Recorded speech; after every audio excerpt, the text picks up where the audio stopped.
Je bénirai l'Éternel en tout temps. Ses louanges seront toujours dans ma bouche. Oh, j'aime qu'on ait un problème. Et puis qu'elle est content comme ça. Ah, m'pas caché Dieu. Depuis m'komanse li Bib moi chaque jour, m'senti charge problème moi yo sorti sous dom. Si c'est comme ça, moi pour aller couvrir acheter un bib. Dégagez au marché. Mais en attendant, ou qu'attendez radio-télévision d'espoir? Radio Vision d'Espoir.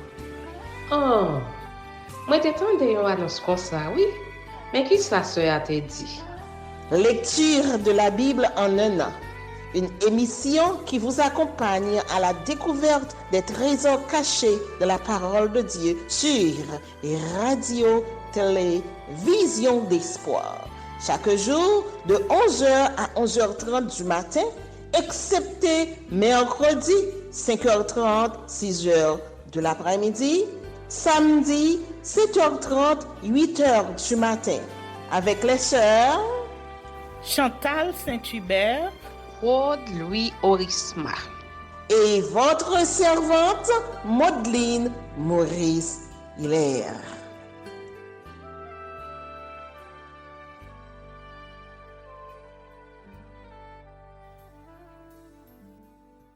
Saint-Esprit de Dieu, fais-nous la grâce de jouir de ta présence durant cette lecture qui enseigne, convainc, corrige, instruit et qui sauve. Au nom de Jésus. Amen. Lévitique chapitre 11. Loi sur les animaux purs et impurs. L'Éternel parla à Moïse et à Aaron et leur dit: Parlez aux enfants d'Israël et dites: Voici les animaux dont vous mangerez parmi toutes les bêtes qui sont sur la terre. Vous mangerez de tout animal qui a la corne fendue, le pied fourchu et qui rumine. Mais vous ne mangerez pas de ceux qui ruminent seulement ou qui ont la corne fendue seulement. Ainsi, vous ne mangerez pas le chameau qui rumine mais qui n'a pas la corne fendue. Vous le regarderez comme impur. Vous ne mangerez pas le daman qui rumine, mais qui n'a pas la corne fendue. Vous le regarderez comme impur. Vous ne mangerez pas le lièvre qui rumine, mais qui n'a pas la corne fendue.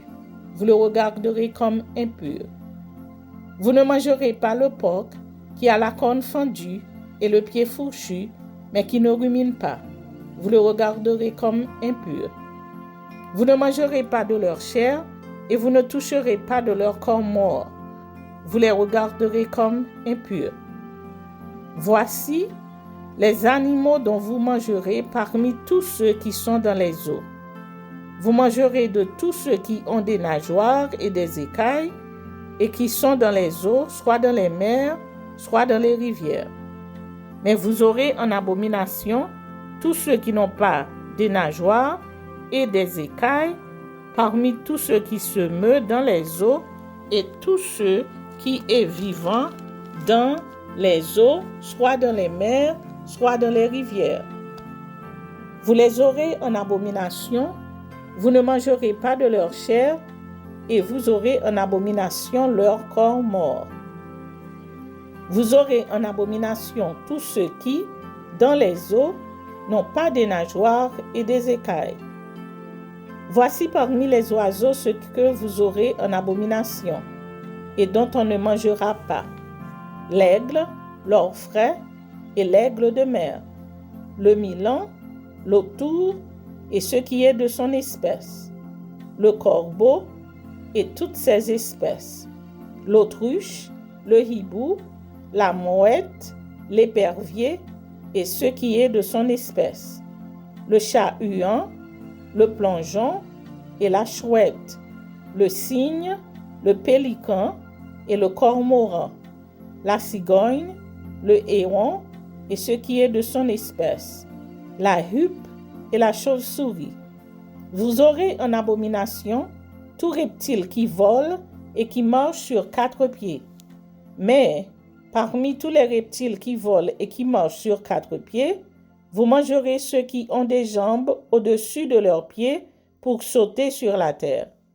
Voici ce que vous mangerez: la sauterelle, le saulan, le hargol, le hagab, selon leurs espèces. Vous aurez en abomination tous les autres reptiles qui volent et qui ont 4 pieds. Ils vous rendront impurs. Quiconque touchera leur corps mort sera impur jusqu'au soir. Et quiconque portera leur corps mort lavera ses vêtements et sera impur jusqu'au soir. Vous regarderez comme impur tout animal qui a la corne fendue, mais qui n'a pas le pied fourchu et qui ne rumine pas. Quiconque le touchera sera impur. Vous regarderez comme impurs tous ceux des animaux à 4 pieds qui marchent sur leurs pattes. Quiconque touchera leur corps mort sera impur jusqu'au soir. Et quiconque portera leur corps mort lavera ses vêtements et sera impur jusqu'au soir. Vous les regarderez comme impurs. Voici parmi les animaux qui rampent sur la terre ceux que vous regarderez comme impurs: la taupe, la souris, le lézard, selon leurs espèces, le hérisson, la grenouille, la tortue, le limaçon et le caméléon. Vous les regarderez comme impurs parmi tous les reptiles. Quiconque les touchera mort sera impur jusqu'au soir. Tout objet sur lequel tombera quelque chose de leur corps mort sera souillé: ustensiles de bois, vêtements, peau, sac, tout objet dont on fait usage. Il sera mis dans l'eau et restera souillé jusqu'au soir, après quoi il sera pur. Tout ce qui se trouvera dans un vase de terre, où il en tombera quelque chose, sera souillé, et vous briserez le vase. Tout aliment qui sert à la nourriture et sur lequel il sera tombé de cette eau sera souillé, et toute boisson dont on fait usage, quel que soit le vase qui la contienne, sera souillé. Tout objet sur lequel tombera quelque chose de leur corps mort sera souillé. Le four et le foyer seront détruits.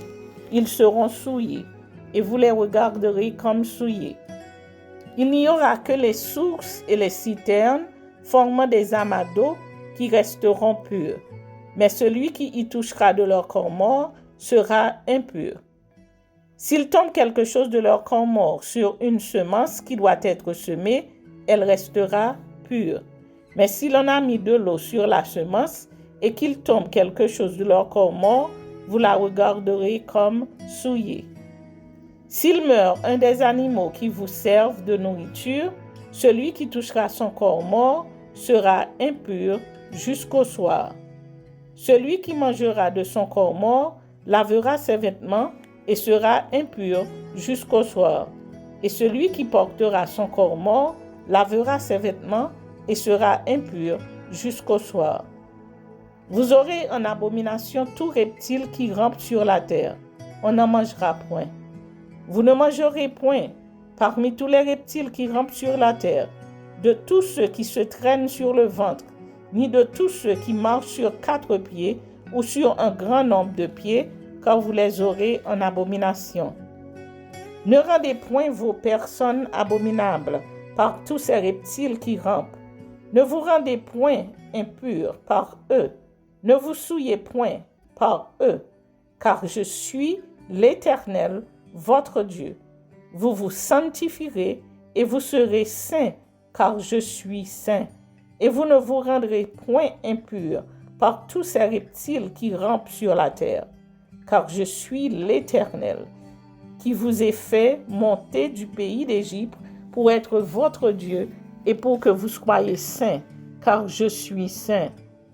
Telle est la loi touchant les animaux, les oiseaux, tous les êtres vivants qui se meuvent dans les eaux et tous les êtres qui rampent sur la terre, afin que vous distinguiez ce qui est impur et ce qui est pur, l'animal qui se mange et l'animal qui ne se mange pas.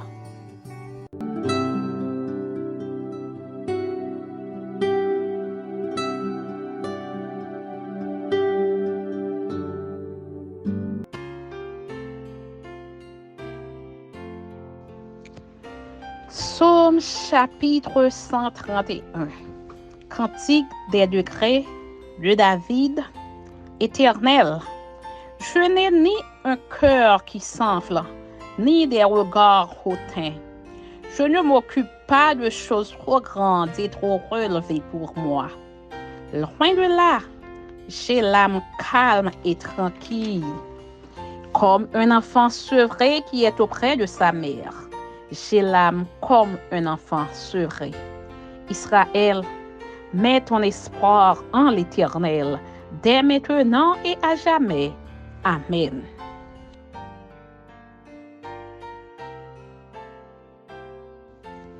Psaume chapitre 132. Cantique des degrés. Éternel, souviens-toi de David, de toutes ses peines. Il jura à l'Éternel. Il fit ce vœu au puissant de Jacob. Je n'entrerai pas dans la tente où j'habite. Je ne monterai pas sur le lit où je repose. Je ne donnerai ni sommeil à mes yeux, ni assoupissement à mes paupières, jusqu'à ce que j'aie trouvé un lieu pour l'Éternel, une demeure pour le puissant de Jacob. Voici, nous en entendîmes parler à Ephrata. Nous la trouvâmes dans les camps de Jahar. Allons à sa demeure, prosternons-nous devant son marchepied. Lève-toi, Éternel, viens à ton lieu de repos, toi et large de ta majesté. Que tes sacrificateurs soient revêtus de justice et que tes fidèles poussent des cris de joie. À cause de David, ton serviteur, ne repousse pas ton oint. L'Éternel a juré la vérité à David, il n'en reviendra pas. Je mettrai sur ton trône un fruit de tes entrailles. Si tes fils observent mon alliance et mes préceptes que je leur enseigne, leurs fils aussi pour toujours seront assis sur ton trône. Oui, l'Éternel a choisi Sion. Il l'a désiré pour sa demeure. C'est mon lieu de repos à toujours. J'y habiterai car je l'ai désiré. Je bénirai sa nourriture, je rassasierai de pain ses indigents. Je revêtirai de salut ses sacrificateurs et ses fidèles pousseront des cris de joie. Là, j'élèverai la puissance de David. Je préparerai une lampe à mon oint. Je revêtirai de honte ses ennemis et sur lui brillera sa couronne. Amen. Psaume chapitre 133. Cantique des degrés de David. Voici, oh, qu'il est agréable, qu'il est doux pour les frères de demeurer ensemble. C'est comme l'huile précieuse qui, répandue sur la tête, descend sur la barbe d'Aaron, qui descend sur le bord de ses vêtements. C'est comme la rosée de l'Hermon qui descend sur les montagnes de Sion. Car c'est là que l'Éternel envoie la bénédiction, la vie pour l'éternité. Amen.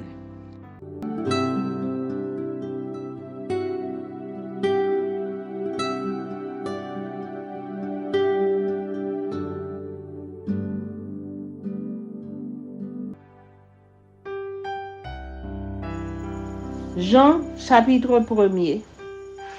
La parole faite chair. Au commencement était la parole, et la parole était avec Dieu, et la parole était Dieu. Elle était au commencement avec Dieu. Toutes choses ont été faites par elle, et rien de ce qui a été fait n'a été fait sans elle. En elle était la vie, et la vie était la lumière des hommes. La lumière reluit dans les ténèbres, et les ténèbres ne l'ont point reçue. il y eut un homme envoyé de Dieu. Son nom était Jean. Il vint pour servir de témoin, pour rendre témoignage à la lumière, afin que tous crussent par lui. Il n'était pas la lumière, mais il parut pour rendre témoignage à la lumière. Cette lumière était la véritable lumière qui, en venant dans le monde, éclaire tout homme. Elle était dans le monde, et le monde a été fait par elle, et le monde ne l'a point connue. Elle est venue chez les siens, et les siens ne l'ont point reçue. Mais à tous ceux qui l'ont reçue, à ceux qui croient en son nom, elle a donné le pouvoir de devenir enfants de Dieu, lesquels sont nés, non du sang, ni de la volonté de la chair, ni de la volonté de l'homme, mais de Dieu. Et la parole a été faite chair, et elle a habité parmi nous, pleine de grâce et de vérité. Et nous avons contemplé sa gloire, une gloire comme la gloire du Fils unique venu du Père. Jean lui a rendu témoignage et s'est écrié, « C'est celui dont j'ai dit, celui qui vient après moi m'a précédé, car il était avant moi. » Et nous avons tous reçu de sa plénitude et grâce pour grâce. Car la loi a été donnée par Moïse, la grâce et la vérité sont venues par Jésus-Christ. Personne n'a jamais vu Dieu. Le Fils unique qui est dans le sein du Père est celui qui l'a fait connaître. Témoignage de Jean-Baptiste. Voici le témoignage de Jean lorsque les Juifs envoyèrent de Jérusalem des sacrificateurs et des Lévites pour lui demander, « Toi, qui es-tu » Il déclara, et ne le nia point, il déclara qu'il n'était pas le Christ. Et ils lui demandèrent, « Quoi donc? Es-tu Élie » Et il dit, « Je ne le suis point. »« Es-tu le prophète » Et il répondit, « Non. » Ils lui dirent alors, « Qui es-tu » afin que nous donnions une réponse à ceux qui nous ont envoyés. « Que dis-tu de toi-même » Moi, dit-il, je suis la voix de celui qui crie dans le désert. Aplanissez le chemin du Seigneur. Comme Ésaïe a dit, le prophète, ceux qui avaient été envoyés étaient des pharisiens. Ils lui firent encore cette question. Pourquoi donc baptises-tu si tu n'es pas le Christ, ni Élie, ni le prophète? Jean leur répondit, moi, je baptise d'eau, mais au milieu de vous, il y a quelqu'un que vous ne connaissez pas, qui vient après moi. Je ne suis pas digne de délier la courroie de ses souliers. Ces choses se passèrent à Béthanie, au-delà du Jourdain où Jean baptisait. Le lendemain, il vit Jésus venant à lui et il dit, « Voici l'agneau de Dieu qui ôte le péché du monde. » C'est celui dont j'ai dit, « Après moi vient un homme qui m'a précédé, car il était avant moi. » Je ne le connaissais pas, mais c'est afin qu'il fût manifesté à Israël que je suis venu baptiser d'eau. Jean rendit ce témoignage. J'ai vu l'Esprit descendre du ciel comme une colombe et s'arrêter sur lui. Je ne le connaissais pas, mais celui qui m'a envoyé baptiser d'eau, celui-là m'a dit, « Celui sur qui tu verras l'Esprit descendre et s'arrêter, c'est celui qui baptise du Saint-Esprit. » Et j'ai vu et j'ai rendu témoignage qu'il est le Fils de Dieu. Les premiers disciples. Le lendemain, Jean était encore là avec 2 de ses disciples. Et ayant regardé Jésus qui passait, il dit, « Voilà l'agneau de Dieu. » Les 2 disciples l'entendirent prononcer ces paroles et ils suivirent Jésus. Jésus se retourna et voyant qu'ils le suivaient, il leur dit, « Que cherchez-vous » Ils lui répondirent, « Rabbi » ce qui signifie « Maître », où demeures-tu? Venez, leur dit-il, et voyez. Ils allèrent et ils virent où il demeurait, et ils restèrent auprès de lui ce jour-là. C'était environ la 10e heure. André, frère de Simon-Pierre, et l'un des 2 qui avait entendu les paroles de Jean et qui avait suivi Jésus.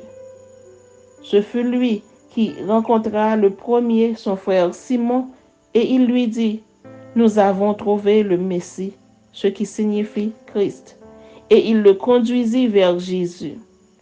Jésus, l'ayant regardé, dit, « Tu es Simon, fils de Jonas.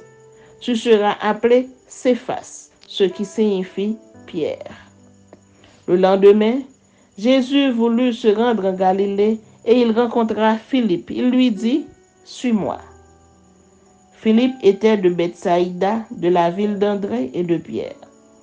Philippe rencontra Nathanaël et lui dit, « Nous avons trouvé celui de qui Moïse a écrit dans la loi et dont les prophètes ont parlé, Jésus de Nazareth, fils de Joseph. » Nathanaël lui dit, « Peut-il venir de Nazareth quelque chose de bon? » Philippe lui répondit, « Viens et vois. » Jésus, voyant venir à lui Nathanaël, dit de lui, « Voici vraiment un Israélite dans lequel il n'y a point de fraude. » « D'où me connais-tu? » lui dit Nathanaël. Jésus lui répondit, « Avant que Philippe t'appelât, quand tu étais sous le figuier, je t'ai vu. » Nathanaël répondit et lui dit, « Rabbi, tu es le Fils de Dieu, tu es le roi d'Israël. » Jésus lui répondit, « Parce que je t'ai dit que je t'ai vu sous le figuier, tu crois? Tu verras de plus grandes choses que celles-ci. » Et il lui dit, « En vérité, vous verrez désormais le ciel ouvert et les anges de Dieu monter et descendre sur le Fils de l'homme. »